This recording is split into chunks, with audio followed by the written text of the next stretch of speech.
everybody, welcome back to Memorial May, where we are going around my town looking at some historical markers and learning a little bit more about the Melbourne, Florida area. Today we are going to the original Melbourne Town Hall, which is a old building that I know was barged down one of the rivers. I think it was originally belonged to the military, the Navy or something, and the town repurposed it as a community hall, and it's a pretty old building. So let's go check that out, and I hope it's interesting. Today's adventure has us exploring over on the west side of the town of Melbourne, off of Highway 192, otherwise known as New Haven Avenue. We turned right off of 192 West at the intersection where our target is located onto Dayton Boulevard, which leads us back into a little community called Melbourne Village. The historical marker that we are looking for today is located back here in this community on an unpaved stretch called Hall Road. Originally, this building was constructed in 1941 to be used as a barracks at the Banana River Naval Air Station. After World War II, the Naval Air Station was renamed Patrick Air Force Base and is known today as Patrick Space Force Base. It is located between Satellite Beach and Cocoa Beach in Brevard County, Florida, and is about a 16-mile drive away. In 1948, this building was declared to be surplus, and it was ultimately sold to the American Homesteading Foundation, which is located in the town of Melbourne Village. After World War II, 3 women named Virginia Wood, Elizabeth Nutting, and Margaret Hutchinson came down from Dayton, Ohio to Melbourne, Florida, with the intention of building a community for people wanting a simple lifestyle close to nature. Their vision was for these residents to be able to share resources, barter with one another, and engage in productive enterprises. This social experiment was an intentional community, a response to the hardships of the Great Depression. The founders were influenced by the concepts and teachings of Ralph Barsotti, who also lived in Melbourne Village from 1950 to 1960. Ranch land was bought and subdivided in generous residential lots with winding streets and many parks. Lots and memberships were sold. Many of the early residents cleared their own land, built their own houses, and ran small home businesses from organic gardening to raising chinchillas in order to help support themselves and their families. There was a community store run on the honor system. Early families overcame the lack of construction materials for civilian use immediately following World War II by purchasing and relocating surplus military barracks from nearby bases. 2 of these surplus barracks still remain, one being the original Melbourne Village Hall and the other being a private residence. The building that today is known as Melbourne Village Hall was barged down the Banana and Indian Rivers in 1948 to Melbourne, Florida, and then trucked on the then 2-lane U.S. Route 192 to this location. The American Homesteading Foundation was the entity behind the founding of Melbourne Village, and all homeowners in the town are given the option of being members of the AHF. Today, the American Homesteading Foundation operates as a voluntary, not-for-profit organization which owns and manages over 50 acres of parkland, a community swimming pool, and this recreation hall.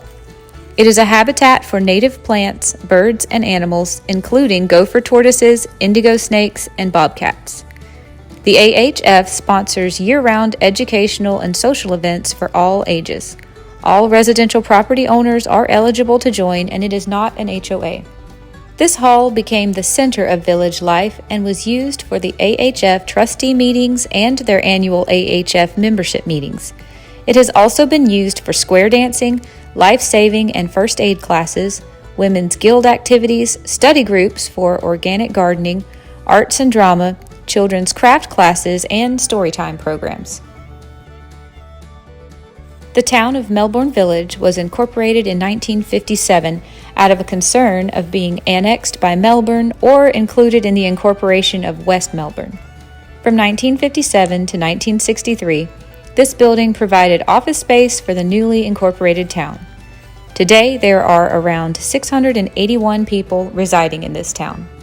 In 1996, the Town of Melbourne Village Historic Preservation Commission began a campaign to restore this historic landmark.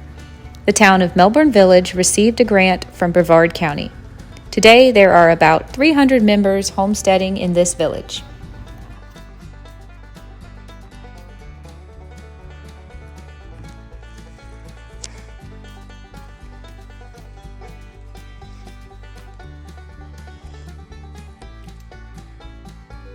Hester Wagner moved to Melbourne Village after visiting friends who lived here and falling in love with the beautiful nature.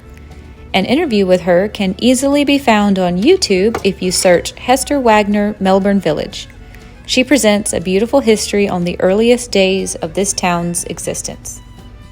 All right, I hope you enjoyed this video. I really enjoyed learning a lot about this old building. And if you couldn't tell, I tried to get as much architecture as I could for my friend Mustang. I personally am a huge fan of the old windows in this building. I don't know, old windows and the inside of ceilings of buildings that have cool ceilings are really interesting. So I enjoyed this a lot, and I hope you enjoyed this video as much as I did. That's it. I will see you guys another day in another video.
That's interesting, a fundraiser for Green Gables. That's another historical marker that we need to go visit.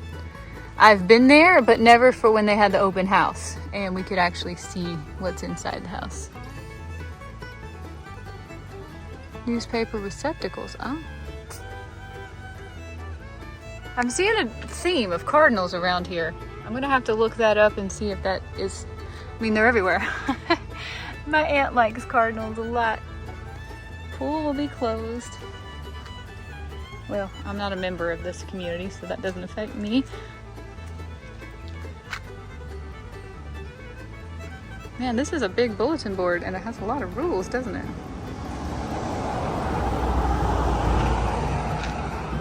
That's way too many words. I'm not about to read all of that. Summer hall. Oh, where we just were. For kids. How cool. Oh, Jill and DeBellis? Survived by her husband Rick and all this. Oh, she was a her mother was a nurse.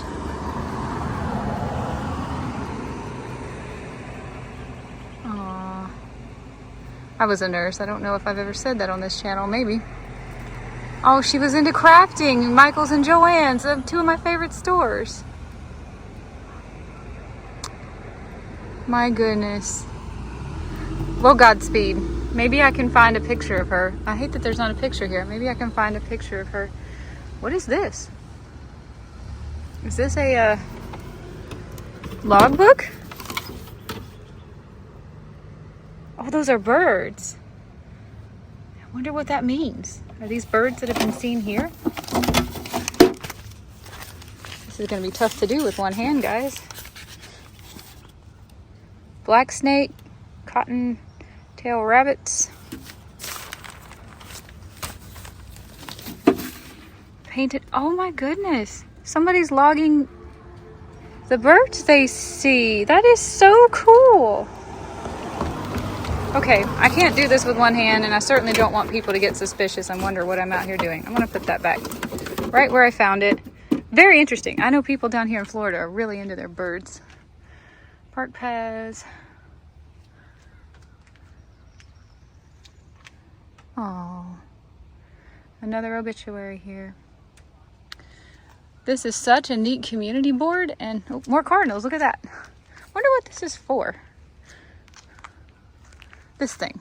What would you hitch here? No idea. Wonder what's in that box. It's not locked. Yes, it is locked. Okay. This might be the biggest community board I think I've ever seen. All right, enough with the bonus footage. Hope you enjoyed. Guys, I'll see you later in another video.